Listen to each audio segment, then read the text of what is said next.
Right now, about 15 billion miles from where you're sitting, there is a machine that is slowly being switched off, not because it broke, not because anyone stopped caring, because it's running out of power, and every year the engineers who look after it have to sit down in a room in California and decide which of its senses to kill next. This April, they killed another one. Voyager 1 is the farthest human object that has ever existed. It has been flying for 49 years, and it is dying, right now, in slow motion, and the way it's dying is somehow more incredible than the way it lived.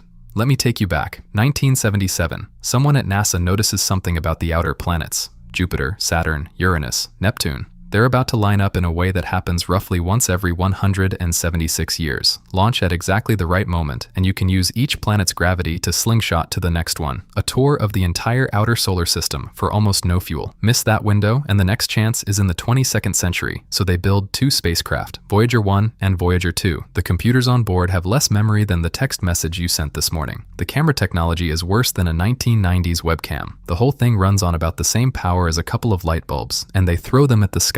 What comes back changes everything. Voyager 1 reaches Jupiter in 1979 and finds erupting volcanoes on the moon Io, the first active volcanoes anyone had ever seen anywhere other than Earth. It also finds that Jupiter has rings. Nobody knew Jupiter had rings. Then Saturn. And here is where the mission makes a choice that decides the rest of its life. There was a moon called Titan. Orange, hazy, wrapped in a thick atmosphere. The most intriguing object in the entire system, and nobody had the faintest idea what was underneath those clouds, so NASA had a decision to make. Fly close past Titan for a proper look, or stay on the path that would carry Voyager 1 onward to Uranus and Neptune. They chose Titan, and the choice worked, but the gravity of that encounter flung Voyager 1 upward, out of the flat plane where all the planets orbit, and out of the solar system entirely.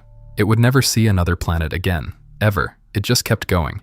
11 years later, in 1990, it was almost 4 billion miles out, and Carl Sagan pushed NASA to do something with no scientific value whatsoever. Turn the camera around, look back. The image it sent us is 1 pixel, a single faint dot sitting in a stray beam of scattered sunlight. That's here. That's everyone you have ever met, and everyone who has ever lived, on a speck smaller than a pixel. They switched the cameras off after that to save power, and that is the thing you have to understand about Voyager 1. Everything it has done since, every single thing, has been on borrowed time, because none of this was supposed to happen. The mission was designed to last 5 years. 5. Get to Jupiter, get to Saturn, send back the pictures, done. Everything after 1981 was a bonus nobody planned for and nobody budgeted for. Instead, it flew on for another 31 years. And then, on August 25, 2012, it did something no human object had ever done. It crossed the heliopause. That's the boundary where the wind blowing off our sun finally runs out of push and gives way to the material between the stars. Voyager 1 left the sun's bubble. It entered interstellar space, and it kept talking to us. That's the part people miss. It isn't a monument out there. It is a working spacecraft, still sending back real measurements from a place no instrument has ever been. Every number we have about what interstellar space is actually like, the density, the magnetic field, the plasma, came from this one dying probe from 1977. Which brings us to the problem.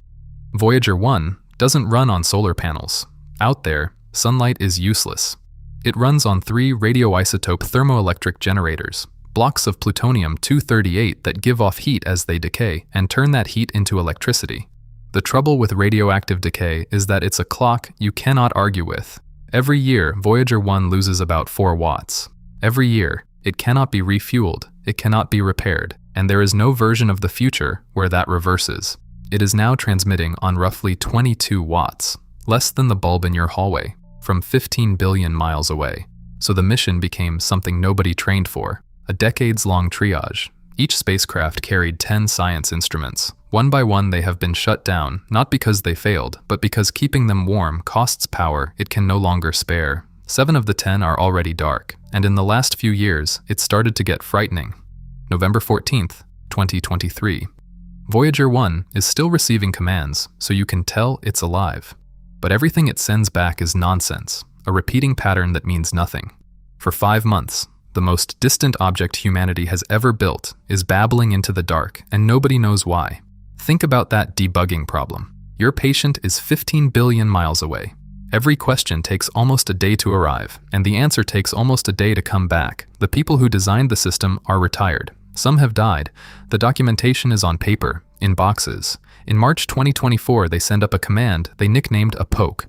Basically, do something, anything, and show us your memory. The readout comes back, and there it is. 3% of the flight computer's memory is corrupted. A single chip has failed. You cannot replace a chip from Earth, so they did the only thing left. They took the software living on that broken chip, cut it into pieces small enough to fit in the gaps of the memory that still worked, rewrote it so every piece still knew how to find the others, and beamed the whole thing across interstellar space. On April 20th, 2024, Voyager 1 started making sense again. Then, October 2024, a safety system trips and shuts down the main radio transmitter. The spacecraft falls back to a backup radio that had not been used since 1981. A signal so faint, the team wasn't certain they could even find it. They found it. Then, 2025. The thrusters that keep the antenna aimed at Earth are clogging, so the engineers resurrect a backup set declared dead back in 2004, gently warming them until they worked again. 21 years dead, and they brought them back. Every one of those was a save, and every one of them bought time, not a cure, which brings us to this year. On April 17th, 2026, JPL sent the command to shut down the low-energy charged particles instrument. It had been running for 49 years. Turning it off buys the spacecraft roughly one more year. Voyager 1 now has two working senses left. One that listens to the waves in the plasma around it, one that feels the magnetic field. The team is preparing a bigger intervention. Internally, they call it the Big Bang, not the cosmic one. A coordinated swap where they power down several aging systems at once and switch to lower power alternatives in one shot. If it works, it buys years. If it goes wrong at 15 billion miles, there is no second attempt. And here's the ending, and I want to be honest with you about it. Sometime in the 2030s, the last instrument goes dark. After that, if the power holds, it may still send back basic engineering data. Just a heartbeat, telling us it's alive. Maybe until around 2036. And then one day, a signal that has been arriving for nearly 60 years simply doesn't arrive. And that's it. The only voice we have ever had from interstellar space goes quiet, and it stays quiet forever. But the spacecraft doesn't stop. That's the part that gets me. Bolted to the side of it is a gold-plated record. 115 images, greetings in 55 languages, the sound of rain, of a heartbeat, of a kiss. 90 minutes of music, from Bach to Chuck Berry. In about 40,000 years, Voyager 1 will pass within roughly 1.5 light-years of a star called Gliese 445. It won't stop there. It will keep going. There is no air out there to corrode it, almost nothing to hit. Long after every one of us is gone, long after the sun swells up and takes the Earth with it, that record will still be out there, still carrying a photograph of a planet that no longer exists, and a child's voice saying hello. We built that in 1977. With less computing power than a musical birthday card. It's dying. But it took the best thing about us with it, and it's going to carry that long after the rest of this is over.